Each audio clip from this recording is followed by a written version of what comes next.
महाराष्ट्र में होने वाले विधानसभा चुनाव को लेकर प्रधानमंत्री नरेंद्र मोदी ने महाराष्ट्र के नांदेड़ में एक विशाल जनरैली को संबोधित किया। इस सभा में प्रधानमंत्री नरेंद्र मोदी ने कहा कि भारतीय जनता पार्टी और उसके सहयोगी दल इस समय देश को विकसित राष्ट्र बनाने में लगे हुए हैं और इस बात को देश की हर जगह की जनता जानती है।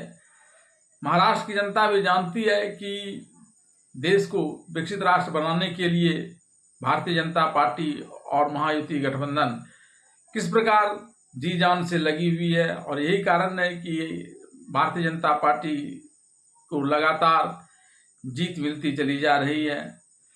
इस अवसर पर उन्होंने कांग्रेस को भी आड़े हाथों लेते हुए खासकर राहुल गांधी पर आक्षेप लगाया कि किस प्रकार से वे इस समय एक लाल किताब संविधान के नाम पर बांट रहे हैं जो दरअसल अंदर से खोखला है। प्रधानमंत्री नरेंद्र मोदी ने मराठी में भाषण देते हुए कहा कि आज हर किसी की जुबान पर एक ही नारा है, बीजेपी महायुति आहे, तरगती आहे, महाराष्ट्राची प्रगति आहे। उन्होंने कहा अभी हरियाणा के चुनाव में बीजेपी को पहले से भी ज़्यादा सीटें मिली, इतिहास में सबसे अधिक सीट मिली। अब यही इतिहास महाराष्ट्र की जनता दोहराने जा रही है। प्रधानमंत्री नरेंद्र मोदी ने कहा कि महाराष्ट्र ने कांग्रेस के प्रकोप को, उनके पापों को लंबे समय तक झेला है। खासकर मराठवाड़ा के किसानों की परेशानी की तो जड़ ही कांग्रेस पार्टी है। कांग्रेस सरकारों ने कभी यहाँ के किसानों के सुख दुख की परवाह नहीं की। कांग्रेस ने फर्जीवाड़े में अपना ही रिकॉर्ड तोड़ दिया है। कांग्रेस के लोग संविधान के नाम पर अपनी एक अलग लाल किताब बंटवा रहे हैं। कांग्रेस की लाल किताब पर ऊपर तो लिखा है भारत का संविधान, लेकिन लोगों ने जब भीतर से खोला तो पता चला कि लाल किताब कोरी है।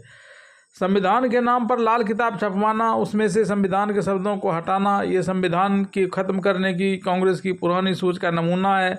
ये कांग्रेस वाले देश में बाबा साहब का जिक्र नहीं बल्कि अपना अलग ही संविधान बनाना चाहते हैं। कांग्रेस और उसके साथियों को बाबा साहब के संविधान से नफरत है। पिछले 2.5 वर्षों में मराठवाड़ा क्षेत्रों में 80,000 करोड़ रुपए का निवेश हुआ। इसमें रोजगार के हजारों नए अवसर तैयार हुए हैं। पिछले 10 वर्षों में हमारी सरकार की ज़्यादातर योजनाओं में के केंद्र में नारी शक्ति रही है। जिस परिवार को पीएम आवास योजना के तहत घर मिल रहा है, जिस घर में नया शौचालय बन रहा है, जहां पहली बार पानी और बिजली का कनेक्शन पहुंच रहा है, जिस रसोई में पहली बार गैस सिलेंडर पर खाना बन रहा है, वहां घर की महिला सदस्य को ही सबसे ज़्यादा सुविधा हो रही है।